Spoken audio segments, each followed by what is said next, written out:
Hello friends, सुमन की बगिया में आप सभी का स्वागत है और मेरा प्यार भरा नमस्कार भी सभी के लिए।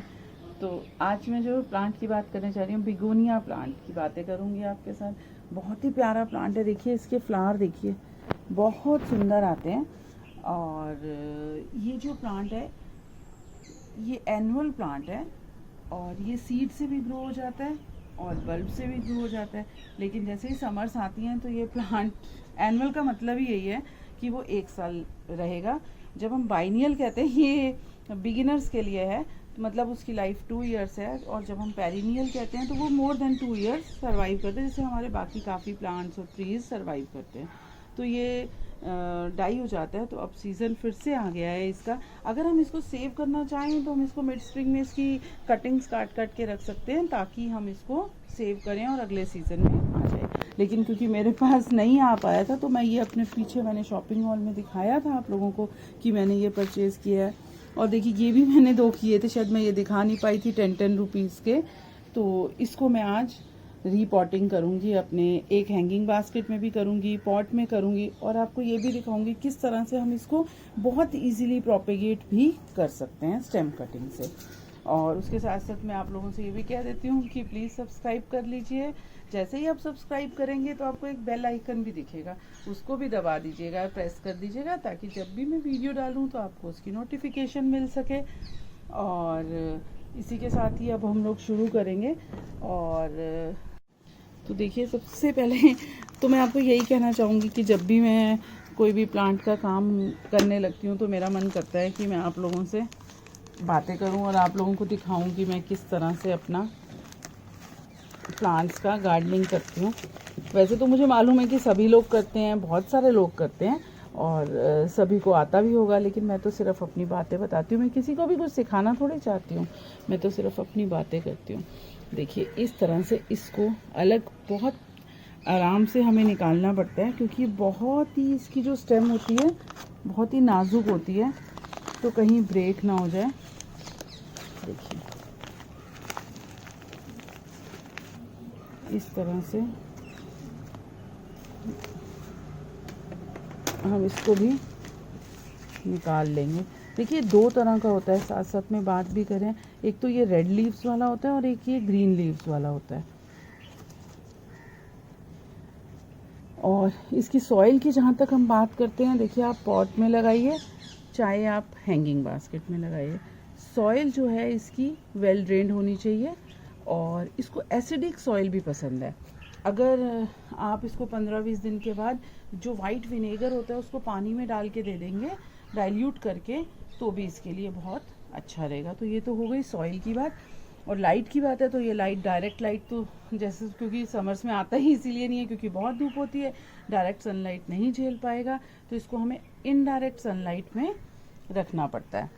और जहाँ तक हम इसकी पानी की बात करते हैं, तो पानी की बात तो हर प्लांट की तरह ही रहेगी कि जैसे सभी प्लांट्स में आपको पानी को देख के देना चाहिए कि कितना पानी की रिक्वायरमेंट है या नहीं है, फिंगर डाल के देख लेना चाहिए।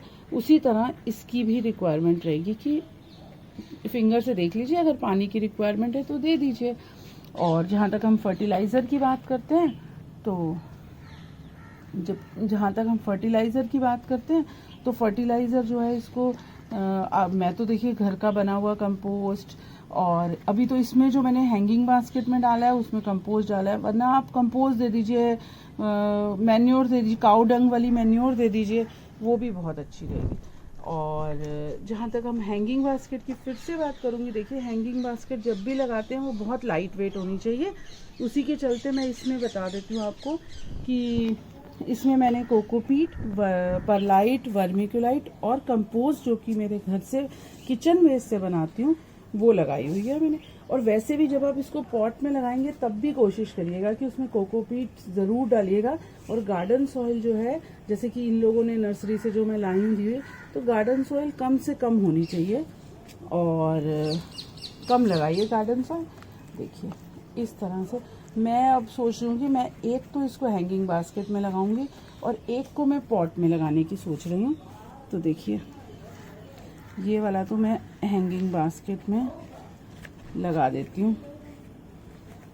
ये देखिए, और इसमें मैं देखिए हमेशा की तरह बताऊंगी आपको कि ये पॉट है, इसके नीचे होल रहता है।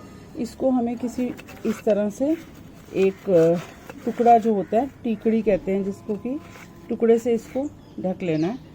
उसके बाद मैं इसमें यही वाला पॉटिंग मिक्स डालना चाहूँगी। मैंने आपको बताया ना अभी कि अगर आपके पास अवेलेबल है तो इसमें गार्डन सॉइल आप कम से कम यूज़ करिए।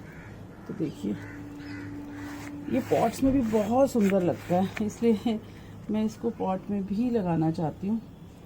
देखिए इस तरह से ये लग जाएगा, पॉट में भी बहुत सुंदर लगेगा ये।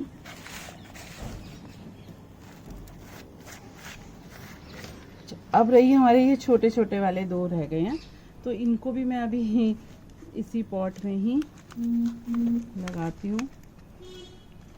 देखिए कितना सुंदर लग रहा है। देखिए इन्होंने भी रूट्स देखिए इसकी अच्छे से आई हुई हैं, और मुझे लग नहीं रहा कि इसमें जगह है मेरे पास।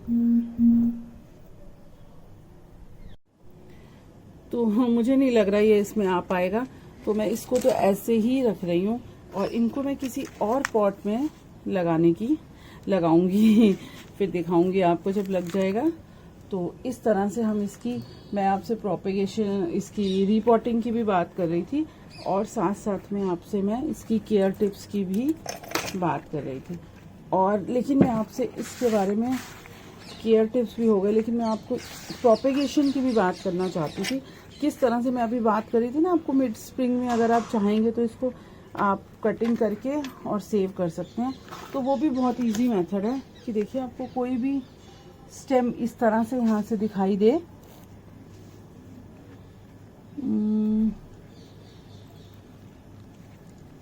इसमें है नहीं, अभी बहुत छोटा प्लांट है, तो आपको कोई भी स्टेम इसकी दिखाई दे, मैं नहीं अभी कर पाऊंगी, बहुत छोटा है, फिर किसी दिन ट्राई करेंगे। तो उसकी स्टेम को काट लीजिए, बस देख लीजिएगा कि उसकी नोड्स होनी चाहिए, उसको इस तरह की देखिए लूज होनी चाहिए।